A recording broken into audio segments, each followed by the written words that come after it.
Hi! Welcome to the fire brand TV and Indian fire brand TV. Hero Venkatesh, Ramanaidu గారి అబ్బాయి hero Venkatesh నాకు కూడా బాగా తెలుసు. కావాల్సిన వ్యక్తి, మంచి వ్యక్తి. అలాగని చెప్పేసి ఆయన గురించి ఎప్పుడు వీడియోలు చేయలేదా, యాంటీగా మాట్లాడలేదు. నేను అందరి గురించి మాట్లాడతాను. నా గురించి మాట్లాడతాను. యాంటీగా ఉన్నప్పుడు యాంటీగా గురించి మాట్లాడతాను. అది విన్నప్పుడు అంటే అలా మాట్లాడకపోతే వాళ్ళకి ఆ కర్మ గురించి తెలీదు. వాళ్ళు అనుభవిస్తూ ఉంటారు కొన్ని కొన్ని చోట్ల. అంటే చెడ్డ మాట్లాడతారు, మంచిగా మాట్లాడతారు. గుడ్, బ్యాడ్ అండ్ అగ్లీ మాట్లాడతాను. కానీ ఈరోజు హీరో వెంకటేష్‌ని ఆదర్శంగా తీసుకొని చిరంజీవి లాంటి పెద్ద పెద్ద హీరోలు కూడా కామెడీ సినిమాలు చేస్తే మంచిదని అనుకోవడం అనేది మంచి ఉద్దేశం అండ్ మంచి మూవ్‌మెంట్. మంచి మూవ్ అది. ఎందుకంటే ఇప్పుడు జనాలు చాలామంది ఈ రీల్స్‌లో వచ్చే కామెడీ చాలా ఎక్కువైపోయింది. చాలా చాలా తెలివితేటలుగా నటించడం. అంటే ఇంతమందిలో ఇంత మంచి నటన కూడా ఉందని కూడా తెలుసుకుంటాం అలాంటోళ్ళు. ఒకటి కాదు. దేర్ ఆర్ సెన్స్ ఆఫ్ హ్యూమర్‌కి హైట్ అయిపోయింది. Height of sense of humour మన రీల్స్‌లో ఏ స్టేజ్‌కి ఆ స్టేజ్ ఏది చూసినా కూడా కొత్తగా అనిపించేంత కామెడీ పెరిగిపోయిన ఈ రోజుల్లో పెద్ద హీరోలంటే ఎందుకన్నాను, పెద్ద హీరోలు కూడా వెంకటేష్‌ల ఆదర్శం తీసుకొని ఒక కామెడీ సినిమా తీయాలి. మనం ఏదో సంక్రాంతికి వచ్చామనేది. అంతకుముందు ఎఫ్1, ఎఫ్2 అయన్నీ ఉంటాయి కదా! అలాగా కొంచెం లాజిక్ ఉండదు గానీ, బట్ స్టిల్ లౌడ్ సినిమాలన్నమాట అయి. Maybe I don't like to direct very loud films కానీ, సటిల్ కామెడీ ఉండాలి.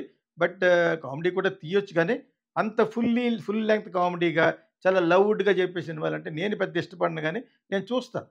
కానీ ఇప్పుడు నా గురించి కాదు కావాల్సింది. జనాలు మెచ్చితే, ఆ డబ్బులు కలెక్షన్ వస్తే ప్రొడ్యూసర్ హ్యాపీ, కొనుక్కున్న వాళ్ళు హ్యాపీ, డిస్ట్రిబ్యూట్ చేసేవాళ్ళు హ్యాపీ.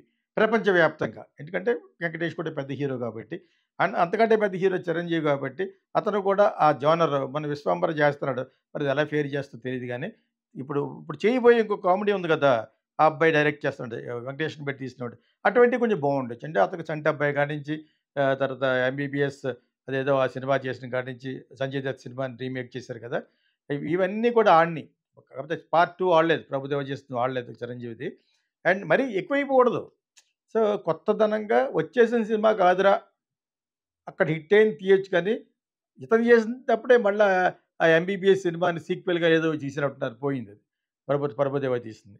సో, ఇప్పుడు 'వెంకటేష్‌ని' ఆదర్శంగా ఎందుకు తీసుకోమన్నానంటే, యాక్చువల్‌గా అయితే 'వెంకటేష్‌కి' ఒక యాక్షన్ ఓరియెంటెడ్ మన అతను తీశాడు. 'ఘర్షణ' అని ఇక్కడ పాత 'ఘర్షణ' కాదు కొత్త 'ఘర్షణ.' అక్కడ 'కాకా కాకా' అనే సినిమా ఇక్కడ తీశారు 'గౌతమ్ మీనన్.' అటువంటి అంటే వెంకటేష్ లైక్స్. కొద్దిగా యాక్షన్, ఒక స్టైలిష్ ఫిల్మ్. కానీ దేవుడు మీరు లైక్ చేస్తే మీకెవడు? నేను చాలా సార్లు చెప్పానది. సో, అతను 'ఇంటిల్లిపాది' లైక్ చేసి 'పెళ్లి కాని ప్రసాద్' ఆ టైప్ సినిమాలంటే జనాలు లైక్ చేస్తారు. బాగా యాక్ట్ చేస్తాడు. టైమింగ్ ఉన్న యాక్టర్ కాబట్టి. ఇది చెప్పడం గల కారణం ఏంటంటే కొన్ని కొన్ని సినిమాలు ఈ మధ్యన middle of the road commercial films ఉంటాయి. అవి కొన్ని కొన్ని ఫ్లాప్ అయిపోవడం. ఇప్పుడు ఆ 'జొన్నలగడ్డ' అనేవాడు సినిమా అతను మరి కామెడీయే చేస్తాడు. కొంచెం అడల్ట్స్ కామెడీ కూడా ఉంటది.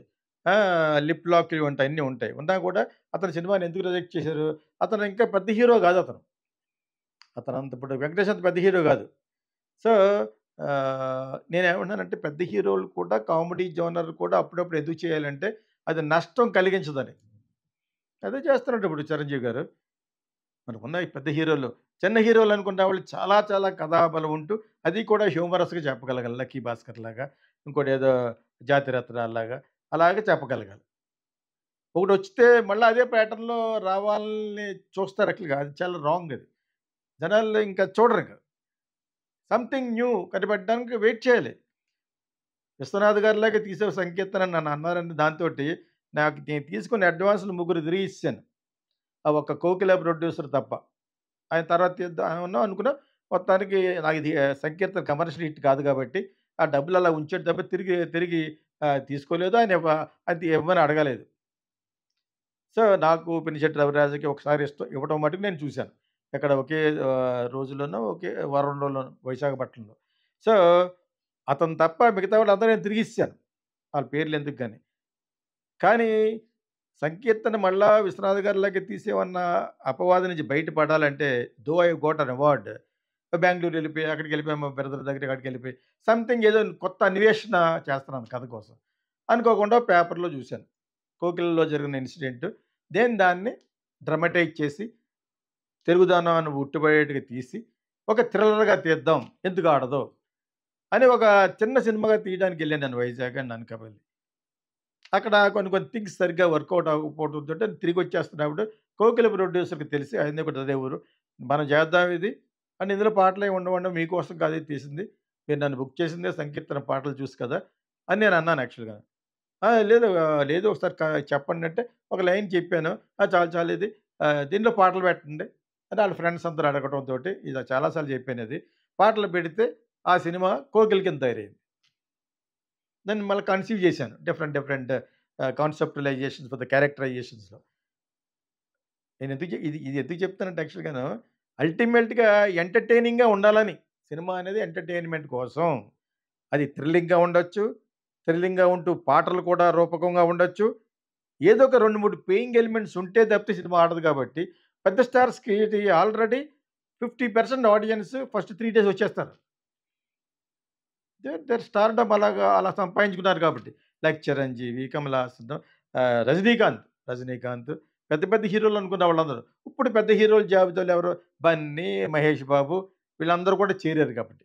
'వెంకటేష్' ఆఫ్‌కోర్స్ అతనికెప్పుడు కూడా ఈ పక్క నుంచి ఆ పక్కకి వెళ్ళినా కూడా కామెడీగా చేయగలడు. అతనికి యాక్చువల్‌గా మనసులో అతని ఫ్లేరు ఆ 'ఘర్షణ' లాంటి సినిమా. ఒక సీరియస్ వాడవు అతనికెందుకో మరి. అంత స్టైలిష్‌గా ఉంటాడు. వాళ్ళు చాలా మెయింటైన్ చేస్తాడు. చెప్పాలే గాని ఆ కాస్ట్యూమ్స్ అవిని వీళ్ళు మెయింటైన్ అందరికంటే యంగ్‌గా కూడా కనపడతాడు అవసరమైతే. So, with all this stuff ఫైనల్‌గా అతనికి 'సోమన్ బాబులాగా' ఒక భార్య, మళ్ళీ ఒక లవరు, ఓ ఇది ఆ టైప్ అనమాట. ఆయనకిద్దరు, ఈయనకి ముగ్గురు ఆ టైప్‌లోనే లైక్ 'పెళ్లికాని ప్రసాద్' ఆ టైమింగ్ కూడా బావుంటది. ఇచ్చేసినంత మాత్రాన అందులో పలకాలి కాబట్టి పెళ్లయిపోయిన ఆడవాళ్ళందరూ కూడా దే లవ్ హిమ్. నేను మళ్ళా ఇది చాలా సార్లు చెప్పాను. మళ్ళా ఎందుకు చెప్తానంటే, సినిమా తీసుకున్నోళ్ళు కూడా కొంతమంది ఏదో ఒక హారర్ సినిమా ఆడింది కదా! 'స్త్రీ 2' అని అందరూ మళ్ళీ 'స్త్రీ 2' చేసేయడం అనమాట. ఆ! ఒక్కొక్కసారి ఒక్కొక్కళ్ళకి వర్కౌట్ అవుద్ది. దాన్ని మళ్ళా దాన్ని పెట్టుకొని ఎలాడకూడదు. అందరూ హారర్ తీయటం. ఎవరన్నా క్రియేటివ్ వర్క్‌షాప్‌కి వచ్చేవాడు ఎవరు 'సంపత్ నంద్' అని. అతనేదో తీసినట్టున్నాడు ఈ మధ్యన. ఎప్పుడో 15 ఏళ్ల క్రితం ఫిల్మ్ స్కూల్ లేనప్పుడు 'గీతాకృష్ణ క్రియేటివ్ వర్క్‌షాప్' అని పెడితే అక్కడికొచ్చేవాడతను.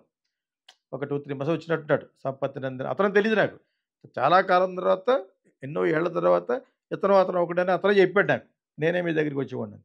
సో, అతను ఏదో ఎస్టాబ్లిష్ అవ్వడం కోసం హారర్ తీసాడట. దాని గురించి ఇందాక ఎందుకు మాట్లాడలేదంటే, అది ఓకే. అది మిక్స్చర్ టాక్‌లో ఏదో వెళ్తుంది యాక్చువల్‌గాను. డిజాస్టర్ అనుకున్నది జొన్నలగడ్డ అన్న అబ్బాయి సిద్ధు జొన్నలగడ్డ ఎవరో అతనిది డిజాస్టర్. డబ్బులు తిరిగిచ్చేయమంటున్నారు. ఇవన్నిట్లి గురించి మళ్ళా ఎందుకు చెప్తానంటే, do something very comical kind of a thriller. ఇప్పుడు అతను ఎవరో తీశారు కదా! రా రా 'లారెన్స్ రాఘవ' అన్న అతను. అవి అటువంటి అవి కూడా ట్రాషింగ్‌గా ఉంటది. కొన్ని కొన్ని చెత్తగా ఉంటాయి. కొంచెం థర్డ్ రేటెడ్‌గా ఉన్నా కూడా డబ్బులు సంపాదించి అందులోనే అతను సెటిల్ అయిపోయాడు. 'కాంచన 1', 'కాంచన 2' అతను సెటిల్ అయిపోయాడు అందులోనే. అందులోనే డబ్బులొచ్చినాయి అతనికి. సో, అదే మళ్ళా తీయకూడదు మళ్ళా. నేనేమన్నానంటే సీరియస్‌నెస్‌కి తీసినా కూడా సినిమాని సెన్స్ ఆఫ్ హ్యూమర్ మిస్ అవ్వకుండా, లాజిక్ మిస్ అవ్వకుండా కొంచెం రియలిస్టిక్‌గా ఉంటూ హాస్యం ఉండాలి. ఒక ఫిల్మ్ కోచ్‌గా కూడా చెప్పాలి కాబట్టి ఎప్పుడు చూసినా పాలిటిక్స్ చెప్పాలి. పాలిటిక్స్ నాకు ఎక్కువ చెప్పాలి పెద్ద ఇంట్రెస్ట్ ఉండదు. అడుగుతారు కాబట్టి నేను నాలెడ్జబుల్ కాబట్టి ప్రపంచంలో ఉన్న వేరే దేశాల్లో పాలిటిక్స్ కూడా చెప్పగలను నేను. కాకపోతే వ్యావహారిక భాషలో చెప్పాలని ఉంటది నాకు. పెద్ద బుకిష్ లాంగ్వేజ్‌లో చెప్పాలని ఉండదు. ఆ విధంగా ఈ మధ్యన ఎక్కువ పాలిటిక్స్ గురించి కూడా అడుగుతుంటే చెప్తాను తప్పితే నాకు ఎక్కువ cinema is my life. I breathe cinema. ఎంత లేట్ అయినా కూడా ఈ వయసులో still I will make new subjects. I will watch Netflix. I will watch multiple OTTs. అది అది అది అది చూసినా కూడా నిద్ర పట్టదు. As you are into some other problems కాబట్టి నిద్ర పట్టదు. ఫైనల్‌గా 5:00 పడుకుంటాను నైట్. ఆ మర్నాడు క్లాస్ లేకపోతే 10కి లెగుస్తాను. 5 అవర్స్ కంపల్సరీ చేస్తాను. So, what I am telling is you have to habituate to entertain people. మీరికెలా అలవాటు పడాలంటే ఆడియన్స్‌ని ఎంటర్‌టైన్ చేయాలి. నా ఫ్రెండ్ ఒకతను ఒక 20 ఇయర్స్ బ్యాక్ నెల్లూరు నుంచి ఫోన్ చేసి నన్ను ప్యాట్ అనేవారు కాలేజీలో. "ప్యాట్ నీ సినిమాలు కొంచెం కామెడీగా తీయని" అన్నాడు. తాత్కాలికంగా అతని మీద నాకు కోపం వచ్చినా కూడా అండ్ ఆల్సో కమర్షియల్‌గా తీయాలి. మరి కొంచెం ఇంగ్లీష్‌లో ఆ టైప్‌లో తీస్తున్నావు అని అన్నాడు. నేనేమి అనలేదు. అవును తీస్తాను. అంటే నాకు నాకు కొంచెం కొత్త రకంగా తీయాలని ఉంది అనేవాడిని. అతని పేరు అతనికి తెలుసు అతను. ఈ మధ్యన ఆళ్ళ అమ్మాయి మ్యారేజ్ కూడా ఎళ్ళాను అక్కడికి కొంచెం. వాళ్ళు కూడా చెడ్డ ఉద్దేశంతో కాదు. మన ప్యాట్ ఇంకా కమర్షియల్‌గా హిట్ అవ్వాలి. మన 'గీతాకృష్ణ' నన్ను కాలేజీలో ప్యాట్ అనేవారన్నమాట. So, whatever it is. అది అతనికి ఇవ్వాలని సజెషన్ ఇచ్చాడు. దురుద్దేశంతో కాదు, మంచి ఉద్దేశంతోటే. ఇప్పుడు నేను ఇప్పుడు చెప్తున్నాను ఆఫ్టర్ 20 ఇయర్స్. ఎందుకంటే జనాలకి మినిమమ్ గ్యారంటీ కొద్దిగా నవ్వుకోవాలి. ఎలా నవ్వుకోవాలంటే ఈ మొబైల్ ఎత్తగానే ఆ రీల్స్ ఇవన్నీ వస్తున్నాయి కదా! పిచ్చి ఎంటర్‌టైన్‌మెంట్‌గా ఉన్నాయి. అందులో కొన్ని జగుప్స్ కలిగి అన్‌వాంటెడ్ ఇవి ఉన్నాయి. కొన్ని ఆళ్ళు ఒకటి పెట్టేస్తున్నారు మరి. There is no censor for this social media కాబట్టి ఇంక అవన్నీ కూడా పెడుతున్నారు. Double meaning, direct meaning. Chinese నుంచి వచ్చి అయితేనే ఈ ఫిజికల్‌గా కూడా చాలా చెత్తగెళ్ళిపోయింది. ఒక అమ్మాయి వస్తే ఇలాగ అంటాం, అక్కడ పట్టుకోవడం, ఆ లెవెల్‌కి వచ్చేసింది. ఇంకే లెవెల్‌కి వెళ్తది చూడండి ఇంకొక 5, 6 నెలలకి. సో, ఇవన్నీ పక్కన పెడితే అంత ఎంటర్‌టైన్‌మెంట్‌ని మించి సినిమా హాల్‌కెళ్ళాలంటే పెద్ద హీరో ఉండాలి. పెద్ద హీరో ఎంటర్‌టైన్ చేయాలి. చిన్న హీరో ఉన్నాడనుకోండి, అది హృదయాన్ని పట్టుకొని పిండేసి అంతటి గొప్ప సినిమా అయి ఉండాలి. There are 2, 3 movies like 'Sitaramam'. ఇప్పుడు చెప్పకూడదు. ఆ 'సీతారామం' లాంటి సినిమా 2, 3 ఉన్నాయి యాక్చువల్‌గాను. అదే మిలిటరీ బ్యాక్‌గ్రౌండ్‌లోను ఇలా రావటం. దాన్ని అందంగా ఇండియనైజ్ చేసి చక్కగా తీశారు. ఓకే. సో, అలాగనే ఉండాలి. అందులో కూడా కొంచెం సాలబిలిటీ, కొంచెం చూడబుల్ హీరో ఎవరో ఆ ముస్లిం అబ్బాయి అయినా కూడా మమ్ముట్టి కొడుకు. అలా పెట్టారు. అదే ఫార్ములా మళ్ళీ 'లక్కీ భాస్కర్' పెట్టారు. లేకపోతే చూడరు. మనోళ్ళకి కొంత crowd pulling actor person has to be there. అందులో స్పెషల్ ఎలిమెంట్స్ ఏంటి? కథాంశం. కథాంశం ఈజ్ ద హీరో. 5, 6 కోట్ల హీరో ఉన్నా కూడా సినిమా తీయడానికి ఒక 10 కోట్లు ఖర్చు పెట్టినా కూడా కథాంశం అనేది వీళ్ళందరికంటే మించి ఉండాలి. ట్రీట్మెంట్ అంతకంటే మించి ఉండాలి. సో, ఇవి నేను ఒకేసారి చెప్తున్నప్పుడు ఇవి కూడా ఎందుకు చెప్తానంటే పెద్ద హీరోలు కూడా కొన్ని కామెడీ ఫిల్మ్స్ ఎందుకు చేయాలంటే వీళ్ళ శ్రేయస్సు కూడా కోరాలి కాబట్టి. ఆడియన్స్ శ్రేయస్సు. ఆడియన్స్ ఎప్పుడైతే వాళ్ళు ఎంటర్‌టైన్‌గా ఫీల్ అయ్యారో ప్రొడ్యూసర్ బావుంటాడు. సో, అది చెప్పాలనే ఉద్దేశంతోటి ఇప్పుడు 'చిరంజీవి' గారు చేస్తున్న ఒక ప్రక్రియ ఉంది గదా! ఆ అబ్బాయితోటి ఎవరితో చేస్తున్నారు. ఈ సంక్రాంతికి వస్తున్న డైరెక్టర్ తోటి. ఇట్స్ ఎ గుడ్ అటెంప్ట్ అని నేను అనుకుంటున్నాను. All film lovers, here comes Geeta Krishna International Film School. Ever seen Kokila, Sankirthana and Kijirallu? Meet Geeta Krishna, the genius behind these iconic films. At Geeta Krishna International Film School, we are passionate about nurturing aspiring filmmakers. Whether you're into acting, writing, directing, producing, ad filmmaking, anchoring, dubbing or voice over, Geeta Krishna is committed to helping you excel. Need guidance? Want to perfect your craft? He's here to support your creative growth. Join our institute and let's shape the future of cinema together.